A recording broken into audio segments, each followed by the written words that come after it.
Hi, everyone. I'm Stuart Carden, the Artistic Director of Kansas City Repertory Theater, and I am hosting our first, since the social distancing and pandemic situation has impacted all of us, hosting our first virtual chat with playwright of Legacyland, Stacey Rose. Hello, everybody. Hello. Um, uh, I'm so happy to see you, Stacey. I'm happy to see you. And I'm really thrilled. I mean, this is what we do. We're theater people. We improvise. Yeah. And we're improvising right now with what is a pretty traditional format, just in a new medium. Yeah. Stacey and I are going to do a talkback. And we're going to spend about 20 minutes with just us having a conversation, me having the opportunity to ask some questions that I've been curious about. We'll also just touch on a little bit about the closing of the world premiere of Legacyland and the opportunity to view it via streaming.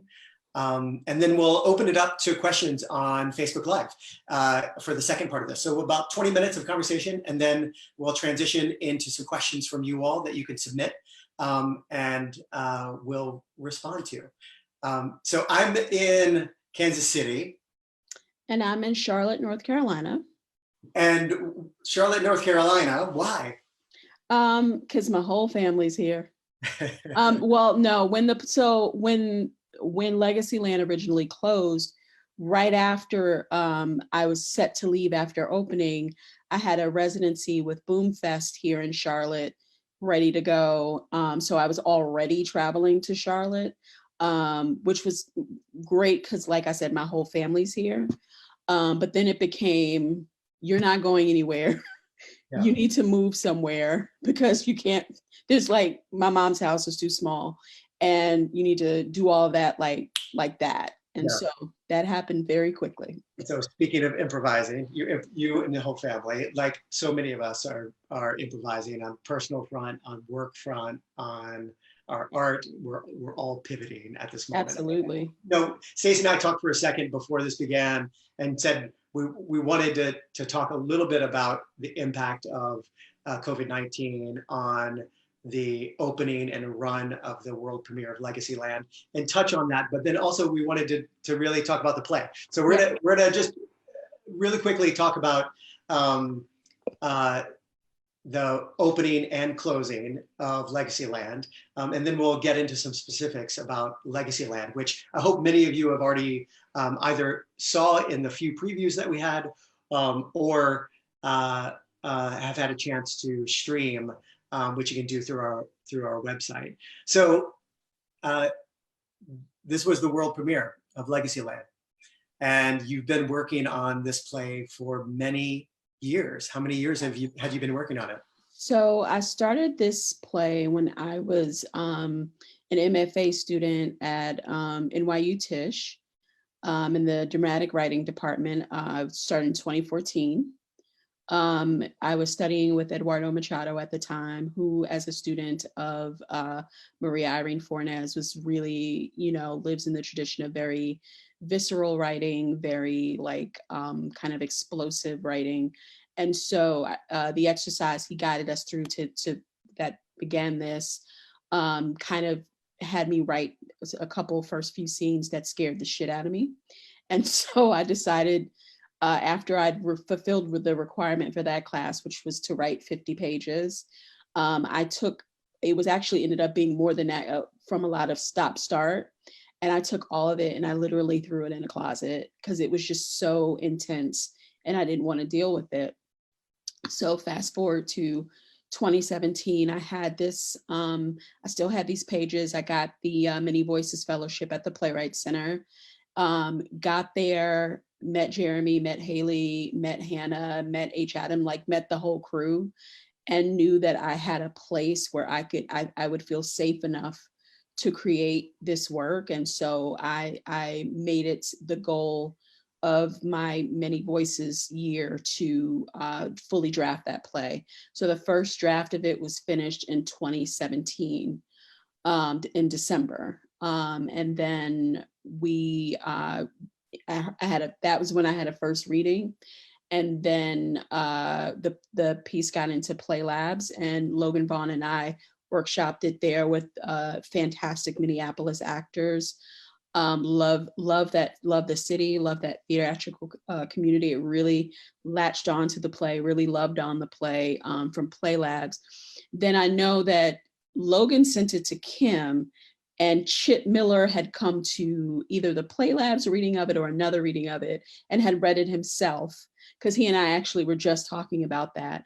And so Kim Martin Cotton, who mhm. at KCRep in the artistic department, and Chip Miller, who formerly worked at KCRep and now works at Portland Center Stage. Yeah.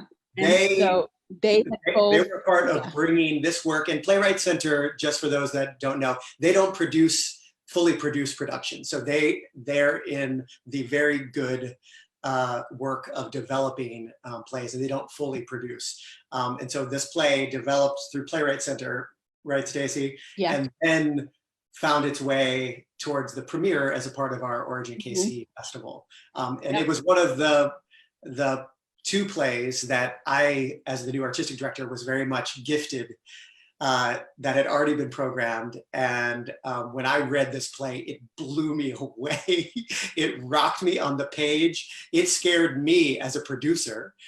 And it also really immediately made me feel like we've got to do this piece. Yeah. So fast forward to, we're premiering the play. Yeah. I mean, well, also the process, right? Yeah. Because the process, and for some, like I'm very like saddened by the closing of it, but that process, seeing your play alive and moving around and figuring out how it works and letting actors figure out who your characters are and having your director shape and having your designers come in, like that was so fulfilling. And so moving into that opening, there was this groundswell of, yep, we're doing it. And then slowly but surely, first of all, thank you for how lovingly you delivered the news. No, like I had literally just gotten on a plane to come back for opening. And I had literally just boarded when you called. Yeah. And I was hurt. There's this hurt that I felt, but there was also the joy of knowing that we were going to have that night. Yeah. We were going to have that night together. And it was a very special night. I have still not been able to open my opening night cards. Yeah. I think when I do that, I then have to accept that it did not happen. Yeah. So. It was both, and I said this on the opening nights, but it was both an incredibly heartbreaking moment, but it was also incredibly heart-filling. Like I literally felt my heart swell on both of those opening nights, because we were all celebrating the artistry that had gone in and the emotional labor and that we had all been engaged in to get to those moments. And you know, our art form is evanescent. It's of the moment. It does not last past the run of the show, except for in our imaginations and in our memories. And so we're used to that cycle, but we're not used to it being so abruptly undercut. And that was the swelling of emotion that everyone brought to that performance. Yeah, knowing it was going to be the first and last. And we were lucky to be able to capture it on video. And I was really thrilled when both you and I agreed to that if we could, we should share it in a different medium by streaming it. Yeah, I think what I grieve the most, honestly, is the Talkback, because we had done a few previews and we had done a couple of talkbacks, and really the healing work of this play is in the conversations had after, I think. And so some of the questions and just some of the people saying they were affirmed by the work. Or like, I remember one guy saying at the second Talkback that he was actually going to pick up the phone and call his therapist again. And the thing is, it's like, that is the part of it that I grieve, is like the work it still has to do. Yeah, and what do you think, Stacey? I was thinking about this in preparing for our conversation, which is, well, from your perspective, what is the role of an artist and art and theater in navigating stories of trauma? Now, this is a story that's both about love and perseverance and survival, and it's also about trauma. And what role do you think artists have, that you have as a playwright, that theater has, in exploring stories that are powerful and moving, yes, but also painful? Yeah, I think for me, and I'm just going to speak to the reason why I create and how I create. I knew that this was helping me process. Yeah. And I think it begins with the artist, and it begins with everything that has brought that artist through life to the point where they are creating whatever it is they're creating, and then how they've navigated that, right? I think for me, I felt like I had a responsibility, like from the go, it was the sisters have to choose each other. I didn't even know how that looked or what that meant, or whether they would continue through life choosing each other. But it's like, I need to tell the truth about the shit, but I also need to give my audience a place to land. Yeah. Once they've heard that truth, or once they've seen that truth. And yeah, so for me as an artist who creates work with the intention of enlightening, entertaining, but also healing, as specifically with this piece, generational trauma, and even the trauma that we choose to relive in our relationships. I thought it was really important. I think for me, it's just really important that the work gives you all the dynamics, and doesn't necessarily assign a boogeyman. Because even Freddie, like, even in his complexity and even in his weird fuck upness, I feel sorry for that man has like nothing. Like he has nothing. And so it's just like, there are no real boogeyman in this story. Everybody has a dark underbelly. And I think that's the thing, is that I'm hoping my work helps people look at situations like this more dynamically than abuser and abused. It's way more complicated, and it's more of a net than anything. I hope I answered a question. Yeah, no, you answered many questions. So, all right. I want to hear about writing the Monopoly scene. My God, it's my favorite. It's my favorite thing. That scene, as someone that has directed a lot of new work that in particular has, in this section, has some real time, real needs to it, playing Monopoly, right? And hitting those squares and doing it while you're still advancing plot, while you're still building relationship dynamics and shading. And that scene on the page, and then in the way that the actors and Logan staged it, it's so good. Always so impressive, and it was always so good. But talk to me about the actual writing of process.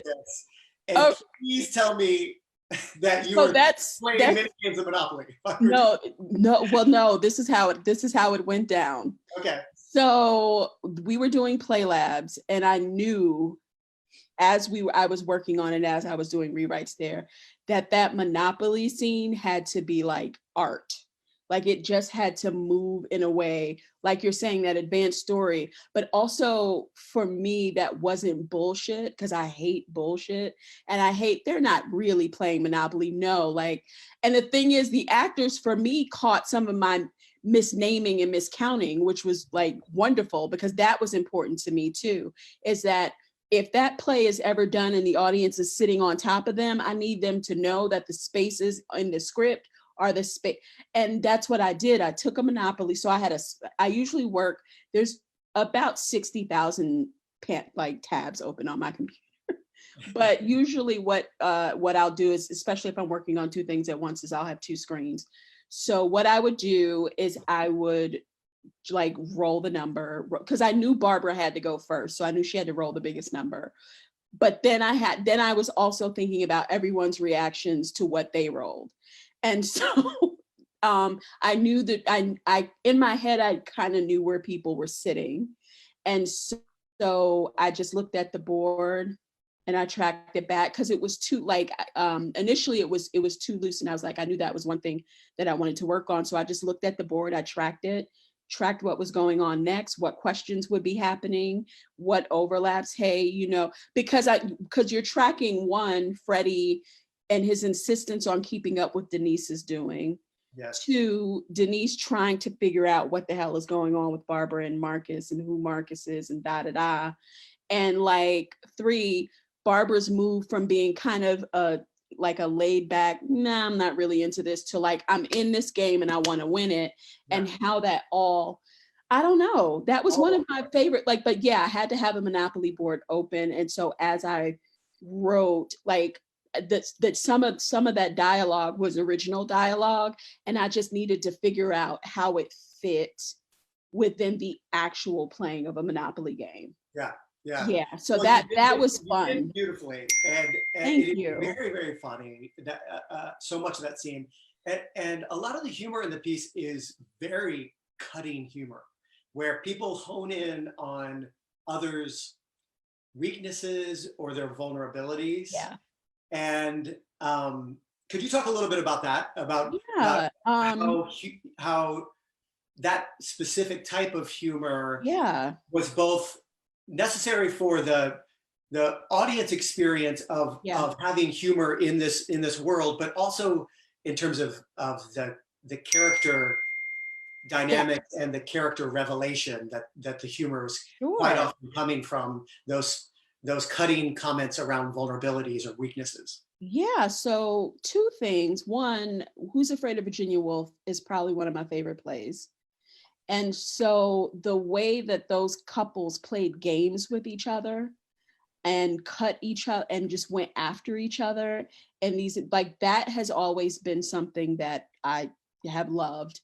So there is that. Two, I grew up in a housing project in New Jersey. And so if you weren't fighting, you knew how to talk shit. And so like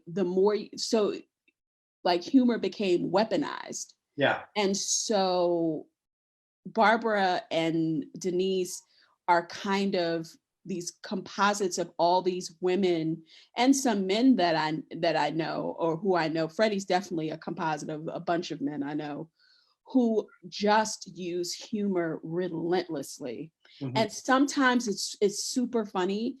And then, and in the same way it works in the play, it's like, damn, this is like, damn. because they don't stop, because they're trying to drive towards something. It's almost like a survivor thing. It's a survival thing where, if I can break you down enough, the spotlight will then be off me and my idiosyncrasies and my bullshit. So it's just and then Barbara uses humor to dominate Marcus within the play. So she's the master, I think, of the four. She's the master of weaponizing humor and using it to kind of deflect from, what her issues are.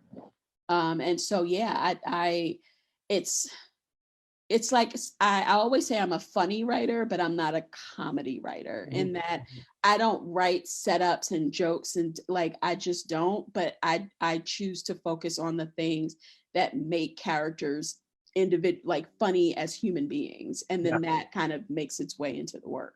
Yeah, when you mentioned while you were here that Who's Afraid of Virginia Woolf was one of your favorite plays, Mhm. and that there was a degree of inspiration. Is that Yeah. fair to say?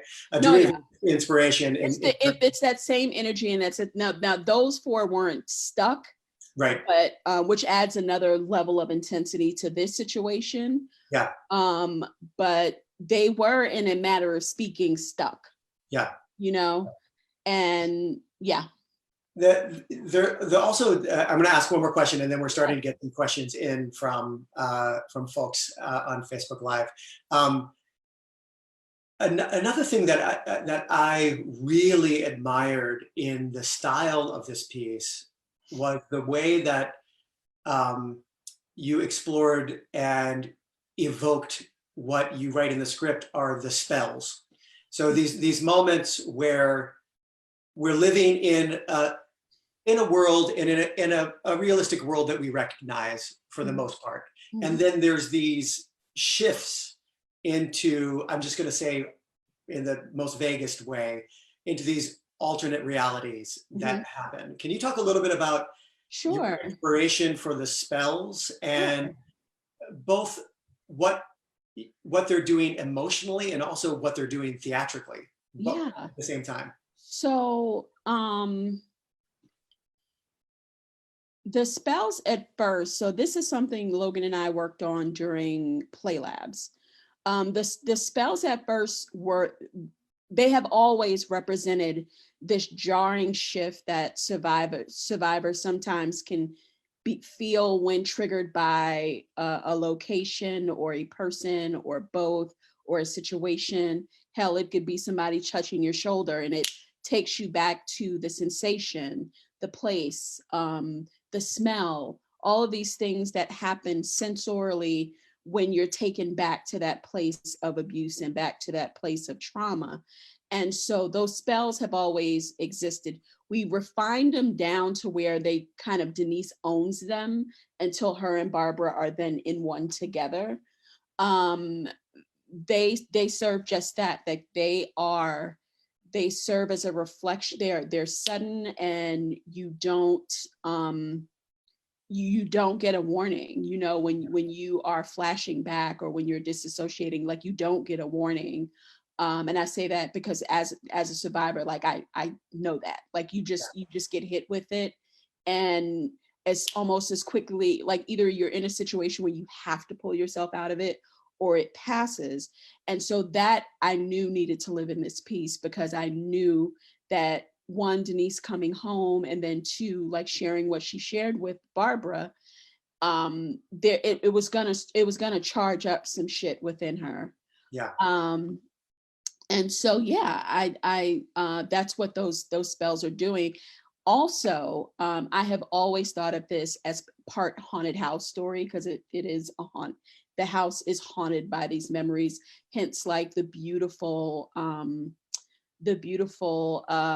projections that Yi did, and the wonderful, like, all of like, the design team was insane, and they really brought everything that Logan and I had been imagining to life, in terms of the feeling, like, as much as you could sensorially get that feeling from being 1 minute in just like a typical kitchen sink drama, and the next minute in the fucking Twilight Zone. Like, that was very important for us. Yeah. So yeah. Got a couple, first a question, and no, a couple questions.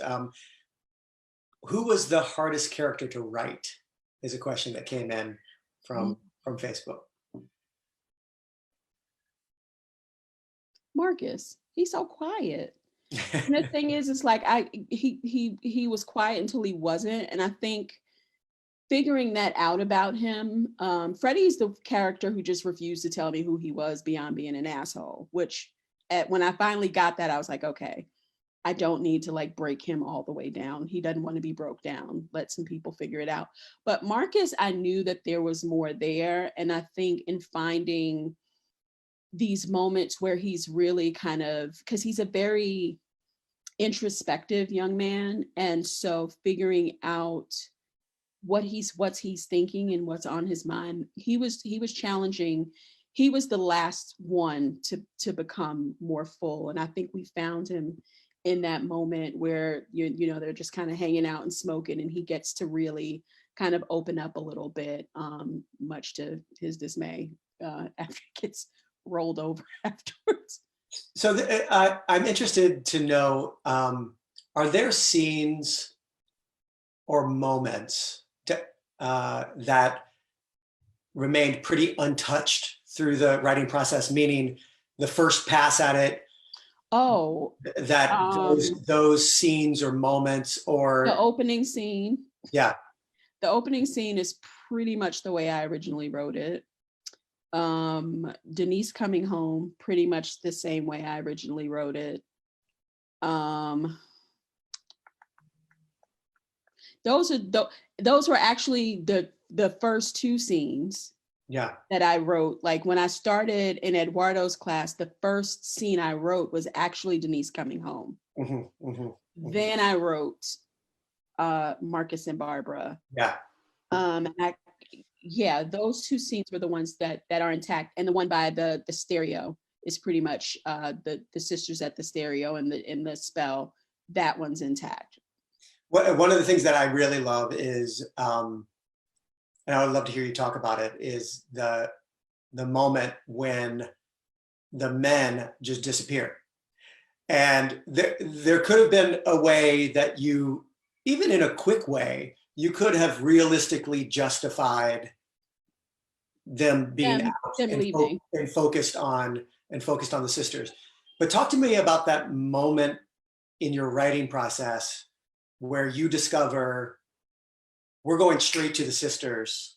I'm not even going to deal with the exposition with how to get them out and whether or not they literally just, especially the way that it was staged, they just walk off stage.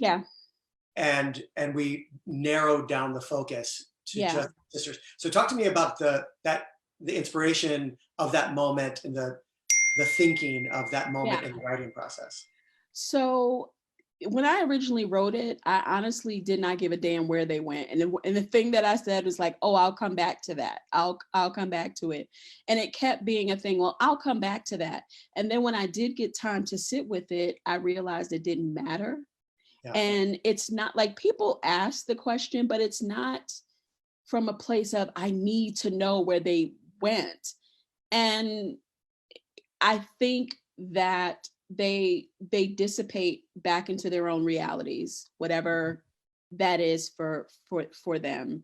I think that that is some of the magic that I definitely wanted to leave in the play.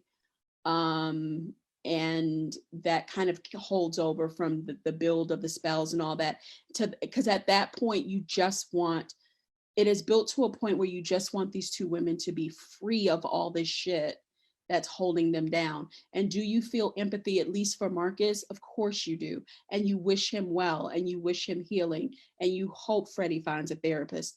But it's like, it's really about these two women and kind of stepping outside of the reality that bogs them down and keeps them pressed, and engaging one another in love and in compassion in a way that they haven't for most of their lives. So it just didn't become somebody in life.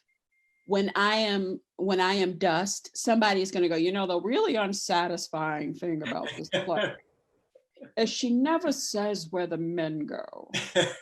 and I will say to that person that they could go where the men go, where those two men went. They can go there. No, so a couple other questions have come in. What did you learn that you couldn't have known without a full production? Ooh, that house is small. that is a very small house. That just a lot of the business, like, because this is kind of the most kitchen sinky thing I've ever written, like how, like the logistics of it is interesting to me in terms of how people navigate and how things have to be staged other than what I wrote them on the page, because these things don't work. I think knowing that and then being able to change that in the script when it's not so specific to the production that it's like, man, maybe it can be different elsewhere, but where things are like, actually, this can't happen because this is happening. Like those kind of discoveries are really beneficial, and you can't find them out unless a play is up and moving, and you just discover also nuance, like also these wonderful things Logan found where when Marcus came home and he kind of collapses on the couch and she comes over and fucks with him, like you find you open up more space and opportunity to find out how these characters physically relate to one another, because there's you can get an idea. There's not copious stage directions in this play though, so it really does leave even directors in the future a lot of wiggle room to figure out how these two live in space together, and then later how these four live in space together. So you don't know that unless you see it in a production. People love the Monopoly scene. It's a comment. How are you currently writing? And I'm going to combine this with another question. Are you currently writing, and how has the quarantine affected your process if you are writing? Oh, phew. No, I am not writing, and that's a hard thing to admit, but I'm just not. There's just a lot going on. I'm actually about to start work as a respiratory therapist, which is my other life before theater. And it just, I just have been focused on keeping my family healthy, and because that's like where my brain went in the middle of all this, is kind of focusing on health stuff, making sure my mom and my son and my brother and like everybody had everything they needed in the middle of all this. Yeah. And I do think I will land in a place where I will write. There are actually a couple things on the docket, as it were, that I will be jumping into really soon. But like I journal every day. Like there's not a day doesn't go by where I don't put pencil to paper. But in terms of writing to be creative, I haven't gotten there yet. And this is going to be, quite honestly, like, I don't know what's going to come out of me after this, because I've been writing dystopia for a while. So yes. I don't like, so I've written in America about as crazy as we are now. And so I don't know where someone who loves the Twilight Zone and loves like that kind of Octavia Butler kind of thing, like, I don't know like what is next for me in terms of that, but I'm sure I'll find it. I love writing, and it'll come back to me. Well, thank you for being really vulnerable and sharing that. I think so many of us, so many artists in this moment are feeling very similar, Stacey, to needing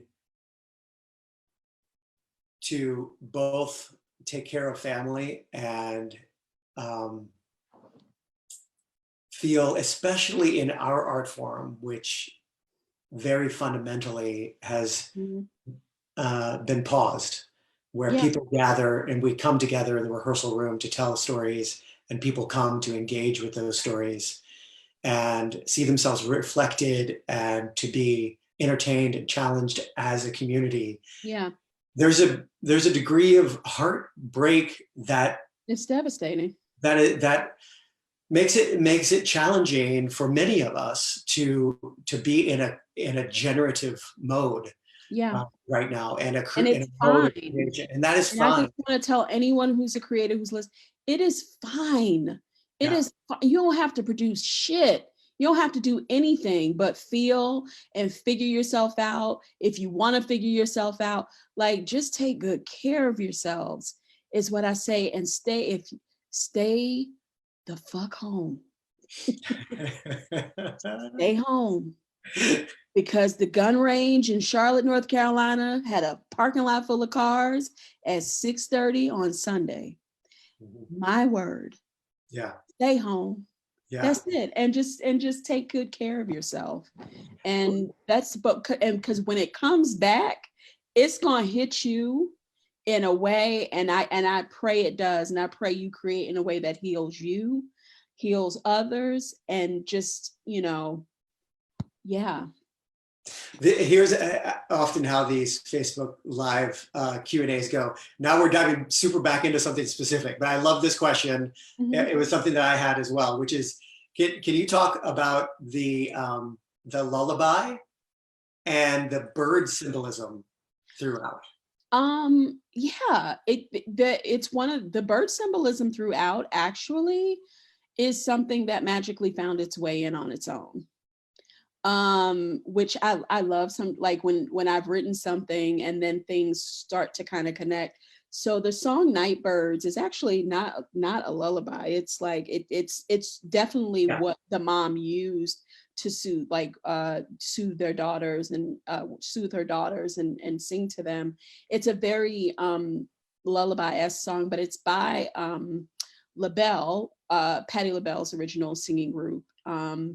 It is just this song that was haunting me as I wrote it. I can't even remember how I came across it.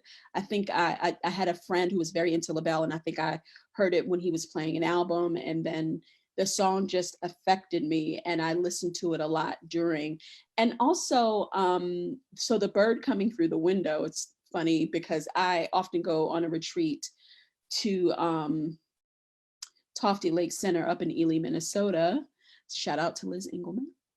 And so I remember one of the times I was there, a it wasn't a loon, but it was a big ass bird busted through a window, and I can remember how like affected I was by it. And so just thinking about that, and it came into the play, but then it just kept being, the mother was called Bird and all of this. So it all just kind of magically came together subconsciously, which is sometimes how writing works. But it did end up being very meaningful and symbolic, mainly for the two women of their mother. And kind of this, you don't really know where the mother also has kind of dissipated. You don't really know what happened to her, but yeah. And another question that just came in, and it's a big one, which is, you mentioned being a survivor yourself. What is it like to write something that's so close to you? Therapy. No, meaning go get some if you write something this close.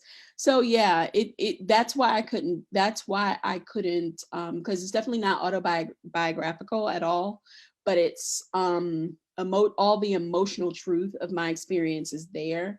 And you just have to armor yourself. I had to armor myself, and take breaks when I needed to, and not be in the room when certain scenes were being staged, and hearing things out loud. For like, it's different reading it than hearing the two, like that last conversation at the table. I remember in rehearsal was quite like, it broke something in me, just. And it was like, and I'd heard it several times before, obviously, but hearing it then, it just, it took it out of me. So just taking good care of myself has been kind of the rules of engagement with this play. And knowing when to kind of dip my toe in and when to back out is always important when you're making work that lives that close to you. And always, always, always, always have a good therapist on hand. It talks, even if it's just talk space or BetterHelp or something to help you kind of navigate this, because I don't believe in the writer toughing it out through and drinking it through. You're going to kill yourself. Like, I do think that you can write this kind of thing, but also get the help you need. Yeah. And speaking of the tremendous work KCRep did, and having Maxa available for us during our process, like that was important. And I mean, they just were available. So it's just like when you're creating this kind of stuff, it does not need to be emotionally volatile to you, and you don't need to break yourself down to create this kind of work. at all. I don't recommend it at all. It's not worth it. I'm gonna wrap things up with one final question of my own. Okay. Just talk to me and those out in Facebook land about your relationship with music and writing. Oh, I love it. Every play that I write starts with a playlist, every single one. And then it just does. It just helps me. I say somewhere in my former life, I was a musician or because I love to sit and stew in a song or an album for a long, long time. Like right now I'm listening to Moses Sumney's Gray that just came out, and the first song on there, Cut Me, is just incredible. And so I've been listening to it a lot. I know something will come of that, because sometime a song will catch me like Nightbirds did. I was already in the process of writing Legacy Land when it found me, but I'm deeply and heavily, because music sometimes says what like words can't. And so I spend a lot of my time trying to get, that's why everybody always said, well, your work is so musical, because I'm always driving at the music in something, and driving at the emotion that the music gives you. And I've been thinking, I have also, like during this time, I've been thinking about and watching a lot of dance. So I don't know what's next for me, and that's exciting. But definitely music and dance for me are like, those are the high holy art forms to me. I love playwriting. I will always be a playwright, but those are the ones that get me to where I need to be, to get me writing and thinking and dreaming in these really swirly, crazy ways. I love it. I love it. I love how music is integrated into Legacy Land in particular. Yeah. Shout out to Luke Mann. My God. I hope he's on this. It'd be amazing. I hope he is. I'm gonna just yell his name anyway. Because that man, and he got some good, boy. Well, I want to, I got one other note. Oh no, that's just telling me what to do when we wrap up. So I just want to say how grateful I am to you for sharing the premiere of Legacy Land with KCRep audiences. And I know it was a complex, to say the least, world premiere, but it was the world premiere of this truly remarkable. And it will land elsewhere. It will end up where it needs to be. It will. I have faith in that it'll land where it needs to land. I do too. And I'm grateful to you as well for making the time for this conversation to give even more to our audiences by engaging in this conversation. So I could not have had this play. Y'all were so loving and open and took care of us so well during my time there that I wish you so much luck and love as you move forward as the artistic director. Just lead with your heart, and which you always do. And you're an amazing human being, and I loved working with you, and I hope to do so again very, very soon. And you're an amazing human being, and I love you too. Thank you. Yeah. So good to see you, Stacey Rose. Thanks for spending some time with us. I'm gonna log off now if I can figure out how to do it. But you have to hit leave meeting at the bottom. That's what I learned. That's my skill. Okay. Bye. Bye. Thank you.